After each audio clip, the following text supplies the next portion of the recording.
In this video, I'm going to give you an overview of AQA's GCSE English Language Paper 2, effective from summer 2026. I'll take you through the structure of the exam, the assessment objectives, each question, how many marks are available, and roughly how long you should spend on each section. This video is designed to help you understand what to expect in the exam and what each question is assessing. It is not a step-by-step walkthrough of exactly how to answer each question. If that's something you think may be helpful, leave me a comment down below and let me know. By the end of this video, you should have a clear overview of the paper and how it is organised. Paper 2 is called Writer's Viewpoints and Perspectives. The exam lasts 1 hour and 45 minutes, and there are 80 marks available in total. The paper is split into two sections. Section A is the reading section, and this is worth 40 marks. Section B is the writing section, and this is also worth 40 marks. So, half of the marks come from analysing two unseen non-fiction sources, and the other half come from your own non-fiction writing. Before we look at the questions, it is useful to understand the assessment objectives. Assessment objectives, also known as AOs, are basically the skills that the examiner will be assessing. AO1 is about identifying and interpreting explicit and implicit information and ideas.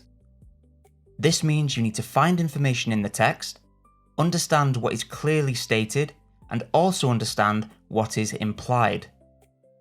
Because this is paper 2, AO1 also involves selecting and bringing together evidence from both sources. In paper 2, AO1 is assessed in question 1 and question 2. AO2 is about explaining, commenting on, and analysing how writers use language and structure to achieve effects and influence readers. In paper 2, this comes up in question 3, where you are asked to analyse language. This means looking closely at the writer's word choices, phrases, sentence forms, and language techniques. You should use subject terminology where it is helpful, but remember, naming a technique is not enough. The key is to explain how the writer's language creates an effect. AO3 is the comparison assessment objective. It is about comparing writers' ideas and perspectives, as well as how those ideas and perspectives are presented. This means looking at what the writers think or feel, and then comparing how those viewpoints are similar or different. You also need to comment on how the writers present their ideas. In paper 2, AO3 is assessed in question 4. AO5 is assessed in the writing section. This is about communicating clearly, effectively, and imaginatively. It also assesses how well you adapt your tone, style, and register for different forms, purposes, and audiences. This means your writing needs to be clear, convincing, and appropriate for the task. You also need to organise your ideas effectively, using paragraphs and structural features to help your argument flow. In paper 2, AO5 is assessed in question 5. AO6 is also assessed in the writing section. This is about your technical accuracy. This means you need to use a range of vocabulary and sentence structures while also spelling and punctuating accurately. AO6 is worth 16 marks in question 5, so accuracy really does matter. Try to show control over your sentences, use punctuation carefully, and check your work at the end if you have time. Section A is the reading section. There are 4 questions to answer in this section, and they relate to 2 unseen non-fiction sources. One source will be from the 19th century, meaning the 1800s, and the other will usually be from either the 20th century, which is the 1900s, or the 21st century, which is the 2000s. You will be given some contextual information to help you understand each source. You will also have line numbers down the side of the texts. These are important because the questions often tell you to focus on specific lines. Sometimes you may also be given a glossary at the end of a source, with definitions of tricky words. The image shown here is of source A only, but source B will be presented in a similar format. Question 1 is worth 4 marks. This is a multiple choice question based on a specific part of a source. You will be given a list of 8 statements, and you need to choose the 4 statements that are true. You should shade the circles of the statements you think are correct. This question assesses AO1. That means you're being assessed on your ability to find information in the source, understand what is clearly stated, and understand what is implied. You should spend around 5 minutes on this question.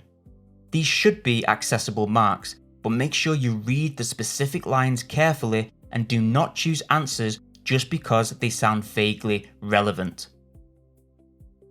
Question 2 is worth 8 marks. This question asks you to use both source A and source B. It focuses on inference and summary. That means you need to select relevant details from both sources, work out what those details suggest, and bring ideas together from both texts. This question will focus on similarities and/or differences linked to a specific topic or idea, depending on the wording of the question.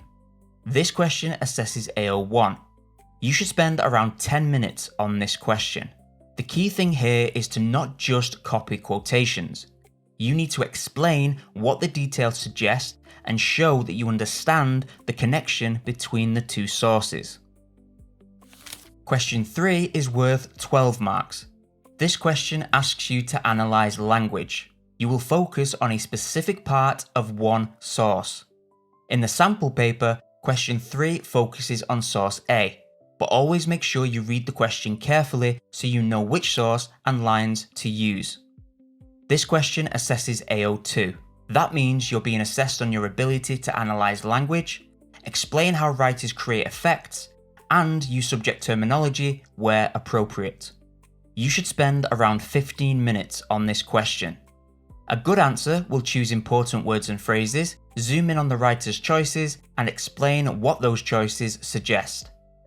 Remember, do not just spot techniques. The important part is explaining the effect of the language. Question 4 is worth 16 marks. This is the comparison question. You will need to compare the writer's ideas and perspectives using the whole of source A and the whole of source B. You will also need to comment on the methods the writers use to present their ideas. This question assesses AO3. That means you're being assessed on your ability to compare the writer's viewpoints, explain similarities and differences, and support your comparison with references to both texts. You should spend around 20 minutes on this question. The key is to compare throughout your answer. Try not to write one paragraph on source A, then one completely separate paragraph on source B without making clear connections between them. This is what we call juxtaposition, and you will lose any marks for comparison if you do this. Make sure to use those comparative discourse markers all the way through your answer. Section B is the writing section, and it contains question 5. Question 5 is worth 40 marks in total, and that is split into 24 marks for AO5 and 16 marks for AO6. This is a transactional writing task.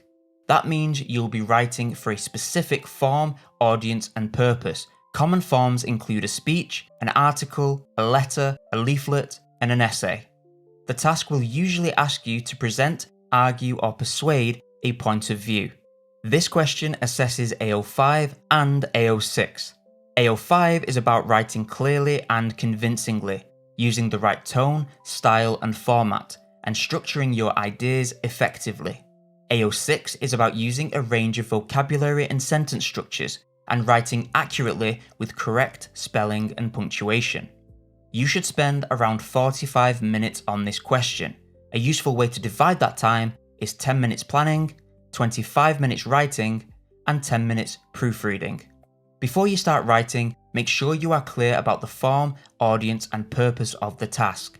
And I would strongly recommend that you take a bit of time to plan your answer before you jump in to writing. Here is a suggested breakdown of timings for the exam. For section A, spend around 5 minutes on question 1, 10 minutes on question 2, 15 minutes on question 3, and 20 minutes on question 4. For section B, spend around 45 minutes on question 5. That gives you around 10 minutes for reading and checking. A useful way to remember the timings is to add the question number to the number of marks available. So, for example, question 3 is worth 12 marks. 3 plus 12 gives you around 15 minutes. These timings are only a guide, but they can help you avoid spending too long on the smaller questions and running out of time for the bigger ones. So that is a basic overview of AQA's GCSE English Language Paper 2. Remember, the marks in Paper 2 are split equally between reading and writing. In Section A, you answer 4 questions on 2 unseen non-fiction sources. In Section B, you complete 1 transactional writing task. The key is to understand what each question is assessing, manage your time carefully, and make sure your answers stay focused on the question. I hope you found this video useful. If you have any questions about the paper or the exam, or if you have any hints or tips of your own that you think may benefit other students, feel free to leave them in a comment below. Likewise, if you have any suggestions for future videos, you can let me know in the comments. As always, thank you for watching, and I hope to see you next time. Bye for now.